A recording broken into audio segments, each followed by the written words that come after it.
certified crash out and hard to enjoy when you're on the screen. This is the real MVP of the season. She's everybody's bestie and she deserves love. The thing with Nick is I really like Nick. And Nick, as of right now, he's exactly who he thinks he is because he's a very, very attractive man. We're starting to see the facade crumble. And honestly, I don't even think it's a facade, guys. I think that he genuinely does like Huda. And I think that's why we don't see a lot of confessionals from him because a lot of the confessionals are confirming the fact that he likes her. The problem is Huda be doing too much. She does too much. She's too clingy. She's too emotional. She's just too much, too fast. And she does speak to him like a child a bit. I don't even think she realizes that she's doing it. But when she says his name, like on last night's episode when he was finally starting to crack, and she was like, Jeremiah, they're like, how do you hold me? No, how do you hold me? Who are you talking to, baby girl? Who are you talking to? Because you're not talking to a grown man. He's not your child. One of the few people who's playing this game right, keeping her options open while being honest about the fact that she's keeping her options open. But I also feel like her person's not in the villa yet. Because why do we have a 27-year-old talking to a 22-year-old? While they knew each other outside of this, there's probably a reason why they didn't talk to each other. 22 and 27, 5-year age gap, not too bad. But 22 to 27 is a major difference. As a fellow Tucsonian, I want to rock with you, but you add nothing to the show, mama. Nothing to the show. Like, some of y'all are not going to agree with me, but I actually like Ace. I think that he's emotionally mature for his age and the way that he handles conflict or gives feedback to aka Amaya, I think is great. Ace don't really like, I think Ace probably does like Shelly, but Shelly, could you take this man home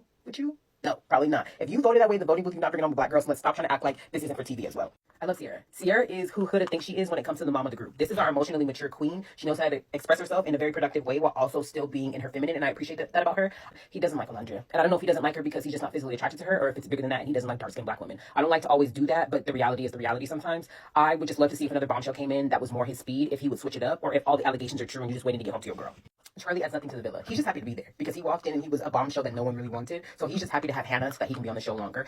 The thing is, though, with Nick, is he's moving with this brain right here because he's trying to get that pee whacker wet. And that's why he didn't choose Bella and he chose Sierra, because one of them is much, much more sexually advanced and it's not going to make him work as hard if they go to the hideaway or do whatever they're going to do. I think the reason why she gasses up her relationship with Jeremiah to the girls is because it means that there's a less likely chance that the girls are going to pursue Jeremiah and try to explore that relationship because they think that he's just so consumed with her. When in reality, I think if some of the girls did press Jeremiah, he'd be more open to it. But he's scared of this girl. As much as we love Taylor and there are rumors online that he has a girlfriend, it does seem like that by the way that he's playing this game. Everybody's bestie and she deserves love. And I'm ready for a tall, dark, and handsome. She is a horrible communicator. She thinks that the crazy Latina trope is what the people want to see and they don't. And I don't even think it's a trope. That's who she really is. She's a Dominican girl from New York with green eyes. Like, who really tells this woman no? And if they do tell her no, she told us she likes that toxic love.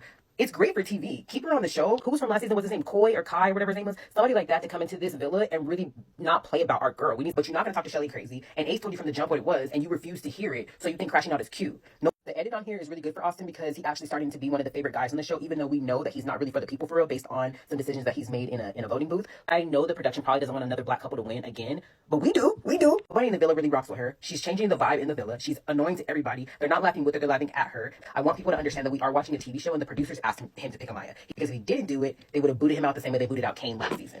And I think because she is a mom, it does play into the fact that she tries to latch on to stability very, very quickly. He does kind of give me pick me, like he wants to be chased a little bit, but I think that comes from his immaturity, being 22. He wants to know that somebody really likes him so that he doesn't get rejected. This is entertainment, so I'm not attacking these people personally, but as a show, I'm giving my opinion.